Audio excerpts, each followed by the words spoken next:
Well, hello. My name is Mike Stewart, and I'm running for State Senate in Tacoma's 27th District.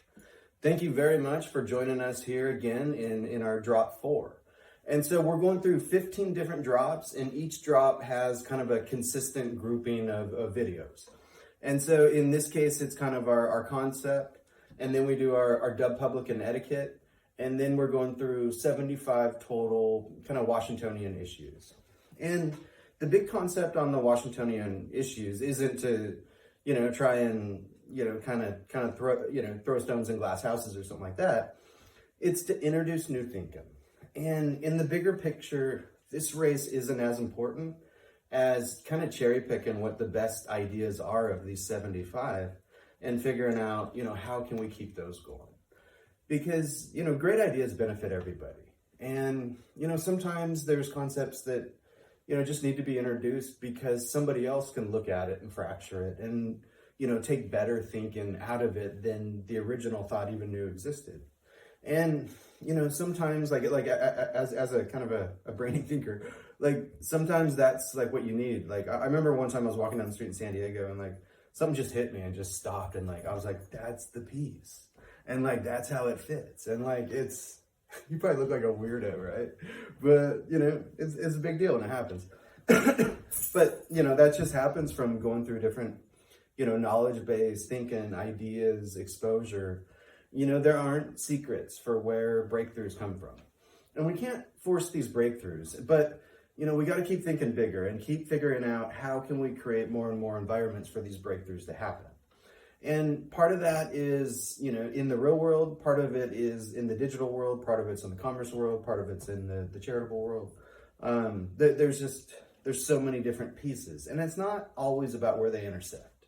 Sometimes it's about, sending them off on their own adventures because that's how they get, bigger, better, faster, all that kind of stuff. There really isn't a formula, I think to growth. But I think the thing that we can't do is just commit to large scale thinking because, Washington's made up of millions and millions of people. I mean, I think we're pushing like 9 million now or so. And, there's so many people here that have greater purpose than what's going on right now. And I think that's one of the things that's connected to, I think that's one of the things that's connected to a lot of the problems we have is just people don't see where they fit. And, as a state, we can keep throwing money down, this rabbit hole, just putting a Band-Aid on a hatchet wound, or we can try and introduce new thinking. And whether that's through growth, finding new partners and new purpose, but like trade is important. And, one thing that's kind of in one of our topics today are trade centers.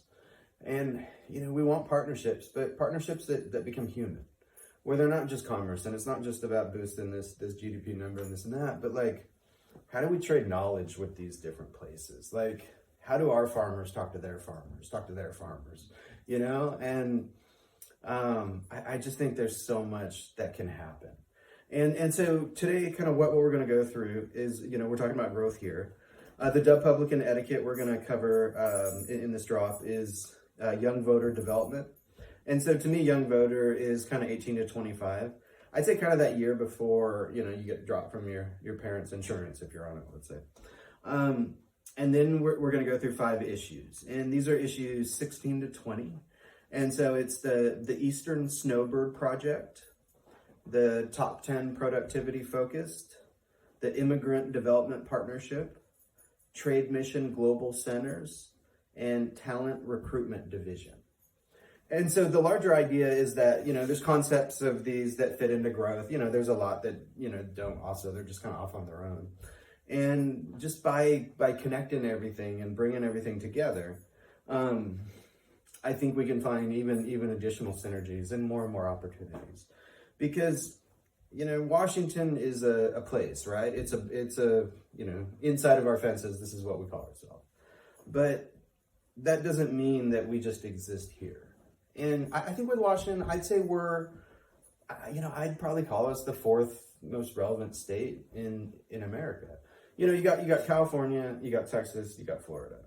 And just looking at it construction-wise, like all those states have over 100,000 starts each.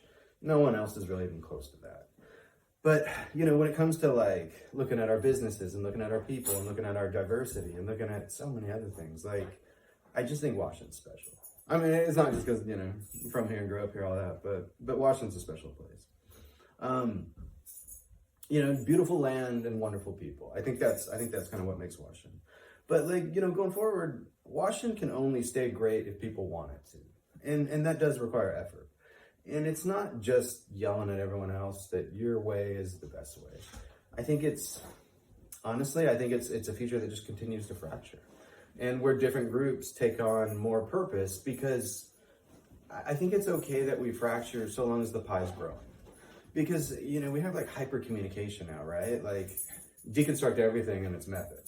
And like it can be too much if it's not enough, if that makes sense. And so we need to find more places to kind of reform it and pound out the opportunity that exists. Because in order for Washington to keep growing and kind of get into that top 3, I think in the future, if that's what we want, we got to push for it. And no one's going to give it to us. But like, you can't beat, between where we are and like the infrastructure we have set up, the corporations, the quality of engineers, the, logistical infrastructure. And this is all a compliment to the people who have come before me. I mean, I think with politics, a lot of people come in and they just want to, kind of bang on people to, build themselves up. But a lot of credit has to be given to all the folks that have come before and all the work that's been done. And, we talk about ways to make Washington better because that's what we do. And we talk about introducing ideas and this and that. But, outside of debt, which that's a conversation of its own, I just think there's so many wonderful people that have contributed to the state of Washington. And that's why, I feel like I'm going into this. It's like there's a quote somewhere. It's like, in order to do great things, you got to stand on the shoulders of the great people that came before you. And I think that's what the essence of politics is. And then hopefully by introducing this thinking and these ideas and, taking a run at a state Senate seat, people look at stuff differently in the future. And that'll be our contribution. And in 2024, if we're able to put, seven people up for 7 seats for state Senate, I think that's a message in itself. And then in if you can get to that point, then you're looking at, how do you come back stronger in 2026? And how do you kind of complete the mission in 2028? And, for me, I think with Republicans, that's kind of as far as I can look at it. And, it's easy to try and imagine this and that. But, I remember a quote somewhere like, build things like any idiot's going to run them someday because eventually they will.